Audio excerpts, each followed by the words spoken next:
Hey guys, I hope we're all doing really well. Today I'm going to be answering some questions that I sent over on my Instagram. I got a bunch of questions sent into the DMs and I thought that I would answer some for you today. But before we get into that, please make sure to give this video a like and a subscribe and hit that bell notification so you get notified every time I upload a new video. Let's get on to it. So the first question is, do you have a bad body image day and how do you deal with it? Yes, I definitely have bad body image days, not as much as I used to have in the past. A lot of the time now it comes from right before I get my periods and during my periods when I'm really bloated. This is the woman's body doing its thing and I'm gonna rock with it. But definitely other times as well, if I was living my best life, you know what that comes with. Not necessarily, but if you don't intentionally eat, you start gaining weight because, you know, you're not keeping track of what it is that you're eating. And so after that, I would stop myself and be like, damn, like I've worked so hard and it went all for nothing. But that is so not true, and you have to stop your way of thinking when that happens, because you have to say, first of all, there's such thing as muscle memory, especially if you're going to the gym. So if you're like lifting and then you stop lifting for a while, as soon as you get back into the gym, baby, it gets so much easier. What muscle memory is basically when you start lifting again, you're able to accumulate those muscles and that toning a lot faster. So that's another benefit of going to the gym regularly. So that just motivates me to do more and just to keep on working harder and harder and pushing myself. I actually become grateful now and think, hey, like this is a great reminder for me to start and keep on working, because my thing is always, I talked to my friend Gigi about this and we are on a weight loss journey. She agrees with me when I say that I'm about to reach my goals. I'm not going to work as hard because it's like I'm not inspired anymore, because it's like I'm so close to it, so I'm just going to ease myself, and that is what you can't do. So definitely I kind of like those days because I'm like, this is inspiring me to keep on going. So no, I don't really get those days anymore, just because I know that I'm going to just keep on going harder and harder at it. When I do have those days, I'm inspired to just keep on going. Another question is, do you use a waist trainer? No, I have never used a waist trainer ever in my life. I wouldn't even know what my size would be. I can't even tell you my waist measurements. I have never ever tried waist training before. How long do your weight plateaus usually last? What can I do to break a plateau fast? Mine usually range somewhere in between a week and 2 weeks, but as soon as I realize after a week, I mean, if it's more than a month, that just means you haven't been paying attention to your body. After I realized after a week of me plateauing essentially, I realized, right, I'm at a plateau, I'm about to eat some McDonald's. And as soon as I decide to have a cheat kind of meal or start eating normally for a week, usually after 1 week it gets back to normal, and then I cut down my calories all of a sudden and I start to lose weight again, and that process starts. But ever since I tried intermittent fasting, actually, I have realized that I've started to plateau. So as soon as I stopped the intermittent fasting, and I was still in a caloric deficit, but I wasn't, I think it effed with my metabolism a little bit, so I'm not sure if I actually want to ever go back down that rabbit hole of intermittent fasting. I know that I've previously said that I do really enjoy it, and I do, and I see the results, but at the same time I'm like, I actually get continuous sustainable results if I have 3 meals a day, 1 being a big breakfast, a big carby breakfast, and 2 of them being tiny meals. Because I've realized with my body, especially if I skip dinner, or if I just, you know, have that lunch and slash dinner a little bit earlier, I do lose the weight, but then it comes back so much faster if I eat kind of normally the next day, you know what I mean? So it F's up with my metabolism, definitely. So if I'm just sustainable with it and I am in my caloric deficit and I eat 3 times a day with, again, 2 of my meals being tiny, then that's when I see results. Another question says, how to not be impatient and trust the process. I recognize what I want, I set it and I forget it. But Rita, it's so hard to not think about it. How can you just not think about it? It's the same way as you not thinking about it and just jumping out of a plane, you know? That doesn't take like some analyzing to do. You just go out of your comfort zone and you jump out, right? I literally imagine myself having these physical blinders wrapping around my head like this and just focusing on something else, not the thing that I really want. Because when I focus in on something that I really want, then I'm gonna strangle it, right? I'm gonna be thinking about it non-stop. It's gonna be in my head. I'm gonna be living and breathing it.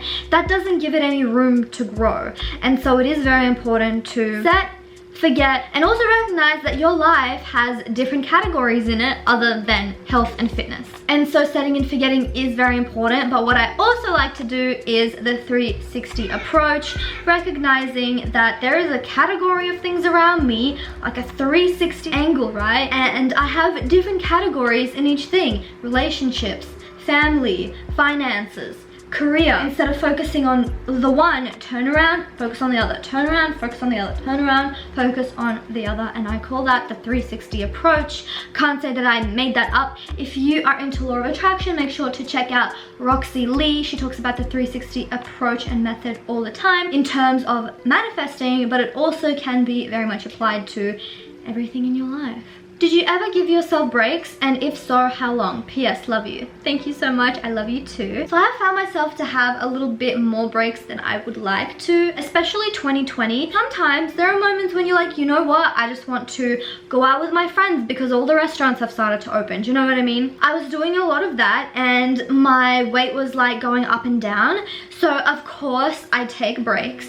And it is important. I mean, this is coming from the side of me finishing 2020 and being like, I took a little bit too many breaks than I would like to admit. Coming from that side, I will probably tell you that if you do go on breaks, you have to take that with a grain of salt, and you will have to prioritize your health and your fitness. If you're someone who's like, you know what, health and fitness is my priority, weight loss is a priority, I am going to be strictly focused on that until I lose the weight. But do I give myself breaks sometimes?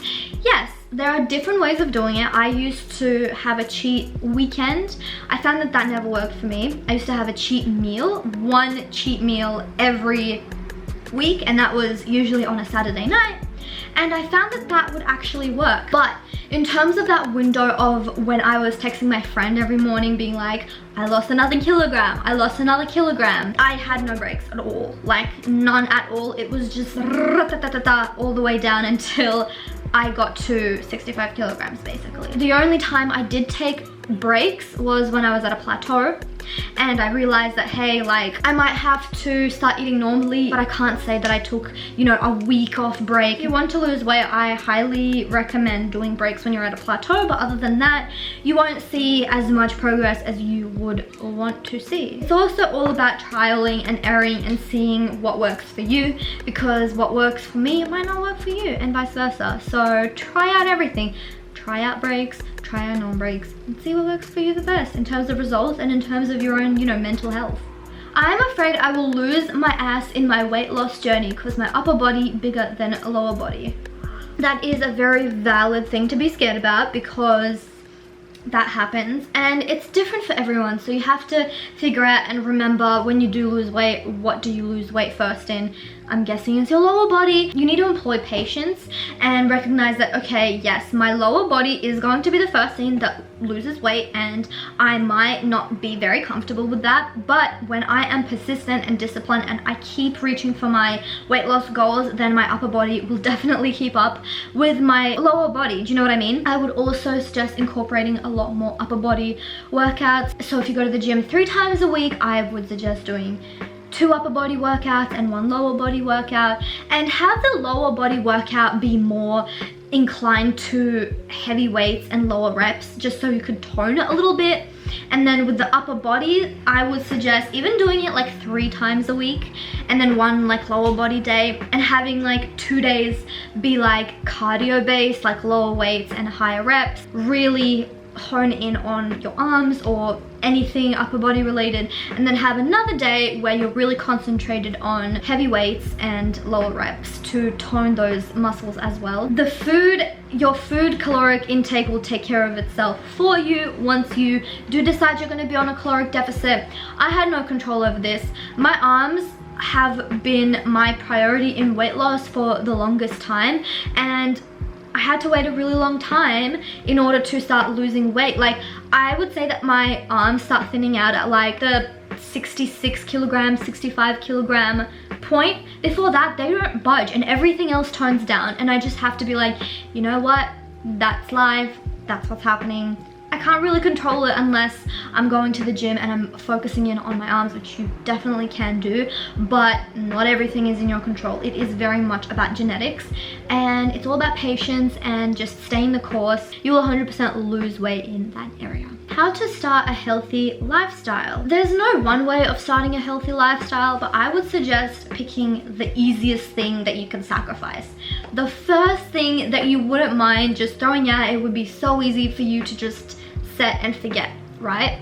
So for example, it could be going to the gym. Maybe you're more inclined to going to the gym than giving up your food. You could definitely start off small and be like, I have a goal to go to the gym once a week. That small tiny little thing is everything in the macro, because once you get that down pat, and trust me, it will be easy, because it's like the easiest thing to give up for you, right? And it doesn't have to be going to the gym once a week. It could be limiting, you know, your milk intake for the day, and you were meant to do that anyways because milk is making you sick and you just don't like the taste of it anymore. So implement something. These are like mental cheat codes. This is a very good video idea. I actually will do a cheat code video for that, because not a lot of people talk about this. This is what actually really helped me to lose weight. Let's just say after 2 weeks you have been smashing it at the gym, you've been going once a week, high five sister, you realize that you stopped, you know, putting milk in your coffee and milk in your breakfast, and oh my freaking god, you have lost 500 grams. Like, that is incredible. Or 1 kilogram or 2 kilograms, like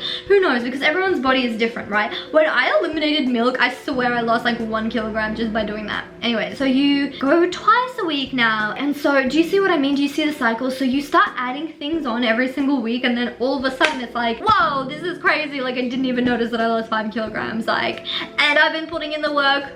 Hasn't been work though, because you've just been adding on to it every single week. It's been hella easy. Those have been all of the questions that I'm answering for today. If you have any weight loss related DMs, or any DMs in general, I would love to answer them, turn them into a video. If you have any video requests, I am open.